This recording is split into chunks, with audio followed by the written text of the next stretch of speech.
kiai khususipun panjenenganipun Al Mukarram Rama Kyai Abdul Jalil ingkang kula hormati, yang terhormat ingkang kula hormati Bapak Lurah dalam sedaya mitra kerjanipun, bapak-bapak, ibu-ibu, pilenggah pengaosan rahimakumullah, kepareng langkung rumiyin sedaya sumangga panjenengan sedaya kula dherekaken muji syukur dhateng sadalem Allah Subhanahu wa ta'ala. Anten rahmatipun Allah Subhanahu wa ta'ala, kula dalah panjenengan sami sareng-sareng kakersakaken dening Allah, katitahaken dening Allah, saged magembal dados tunggal wonten majelis ingkang dipun ridani dening Allah Subhanahu wa ta'ala. Allahumma amin. Wonten ing dalu menika kita sareng-sareng kakersakaken dening Allah, katitahaken dening Allah, saged kempal manunggal dados tunggal wonten ing pondok pesantren Miftahun Nurul Huda 2. Iki wiyosanipun Kanjeng Nabi Muhammad sallallahu alaihi wasallam kalian inggih punika nisful laksana nggih, dadi separuh suben dipun Kanjeng Nabi Muhammad sallallahu alaihi wasallam. Karena ma'i fil jannah, dawuhaning wong ahadani kang demen sapa wong ni ing ingsun Kanjeng Nabi, karena mongko ana iku ma'i sartane ingsun fil jannati besok ing dalem swarga. Jadi wong sing seneng kaliyan Kanjeng Rasul Muhammad sallallahu alaihi wasallam nek nyalan dunya iki seneng karo Kanjeng Nabi, besok bareng-bareng mlebu swarga karo Kanjeng Nabi. Mauludan itu kalau istilahnya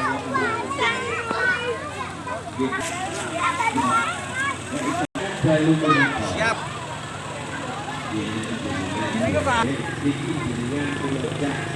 Dadane Kanjeng Rasul iki ngeten.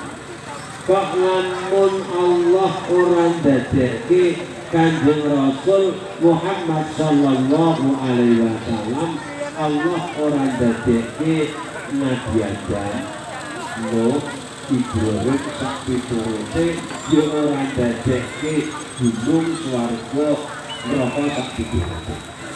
Nalika rumiyin panjenenganipun sahabat Abu Bakar niki isih berdagang dereng masuk Islam.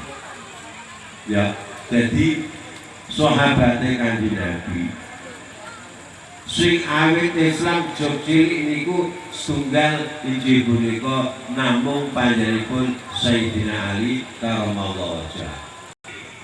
Nah, ngimpi nalika dhekne mboten lentu dagang nek nggone negara Sam niku wonten kitabipun wonten Usfuriyah diputraken. Ya, niku Abu Bakar Siddiq niku ngimpi nek dheweke ngimpi niku rumangsane pupu lorone niki enek yaiku ana bulan. Niku istilahipun napa nggih cara wong kene saiki ya ditekokke ning gone paranormal lah. Dadi jobian niku ana. Ngimpi nek enek pupune kene bulan loro. Ceritane ngeten mawon diteruske dipotol mawon ngeten.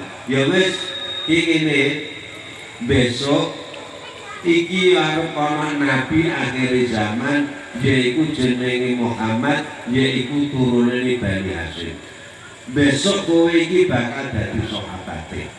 Kabeh nek ngalam dunya niki mung kedadian saka nure Kanjeng Nabi Muhammad sallallahu alaihi wasallam. Pun sakniki ngaji.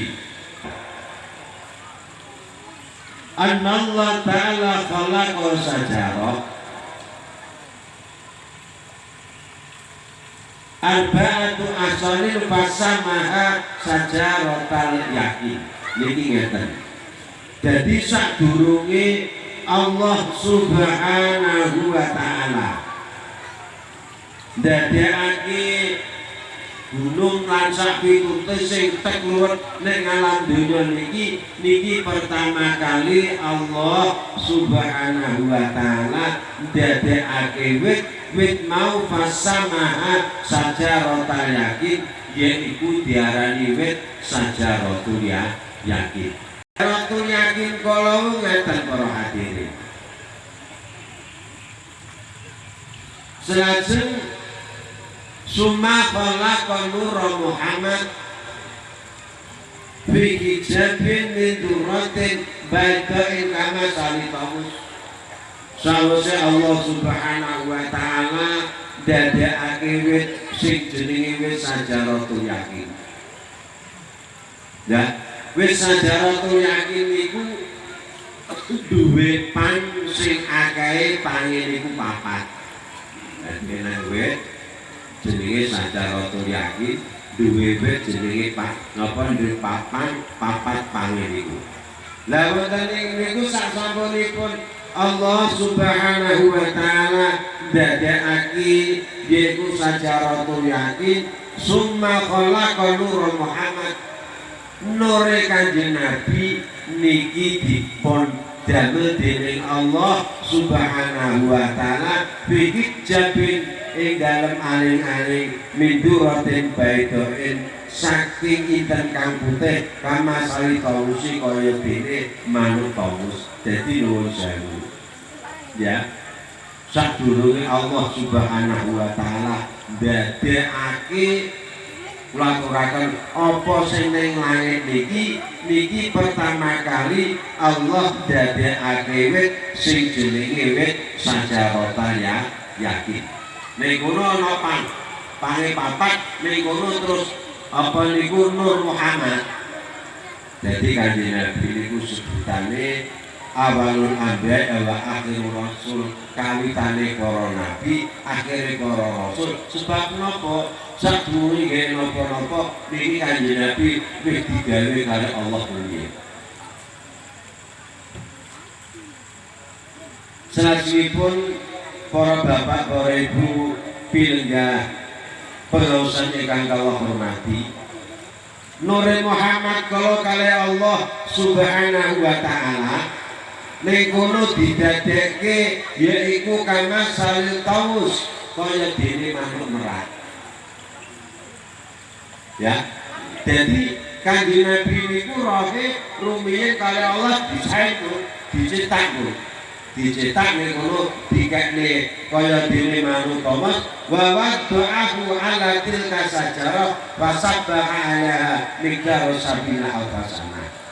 Ning kono akhiripun napa? Nur Muhammad sing rupa manuk Thomas kala wau.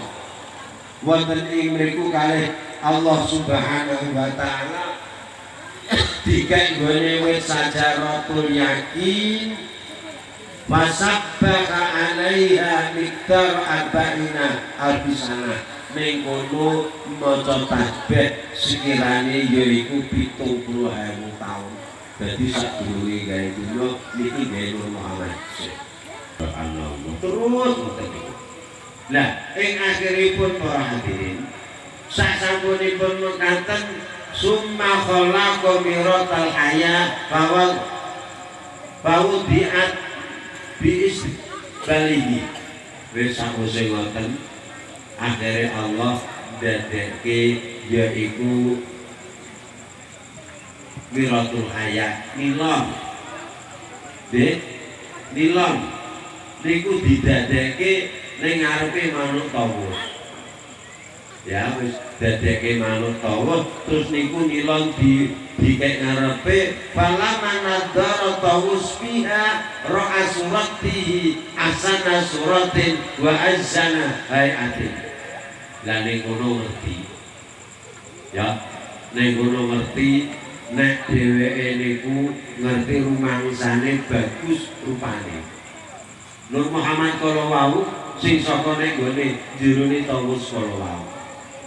Nggih, niku ngerti ning kono bagus banget rupane.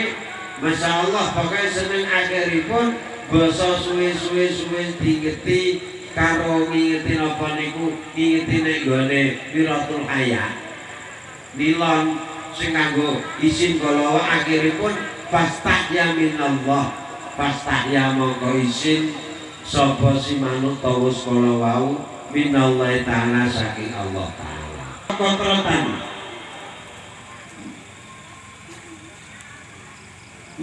ma'adu sita kontrotin fakallahu min qawla Abubakar Siddiq. Akhiripun apa? Basa ngerti dheweke napa ngerti kaya ngoten niku nuwun sewu. Niku keringetan. Isin kalih Allah Subhanahu wa taala. Keringetan basa keringetan niku tetes para hadirin. Keringetan tetes pertama kali inggih punika tetese 6 tetesan saka manuk tawus kala wau. Saka manuk tawus sing saking kedadian roe Kanjeng Rasul kala wau. Nggih, niki dateng mriku tetes 6 tetesan min qatratil ula Abu Bakar Siddiq wa min qatratus saniyatu Umar radhiyallahu wa min qatratus salisatu Utsman wa min qatrati Rabi'atu Aliyah. Niku tetes. Dadi nuwun sewu ya. Dadi nuwun sewu sadurunge donya digawe kabeh niki pertama kali roe Kanjeng Nabi. Baroe Kanjeng Nabi terus manuk tawus niku tetes di gone napa krana keringetan dedeg. Wong niku nang dedeg tetes kringete andhek. Lah niku boten niku keringetan nggih boten aja pokoke keringetan kemawon. Niku kringete tetes manuk tawus kuping 6 tetesan pertama kali tetes pertama kali yaiku dadi Abu Bakar Siddiq.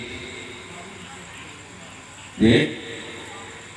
Wasaniyatu tetesan sing kaping pindho yaiku dadi Sayyidina Umar.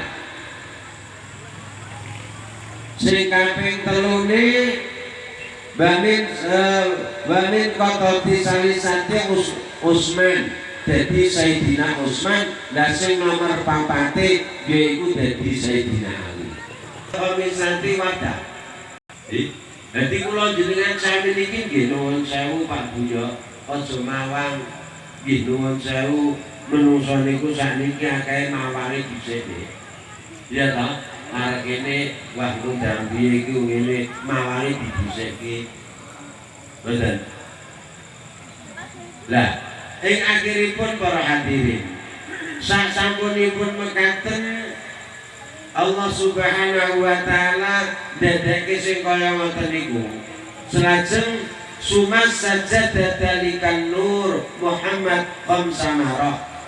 Sakwise ning kono kabeh metu napa niku widat Allah ndadekake Nur Muhammad sahabat Abu Bakar Umar Ali terus ndadekake yaiku kembang mawar karo pari akhire si Nur Muhammad kalau sujud malih.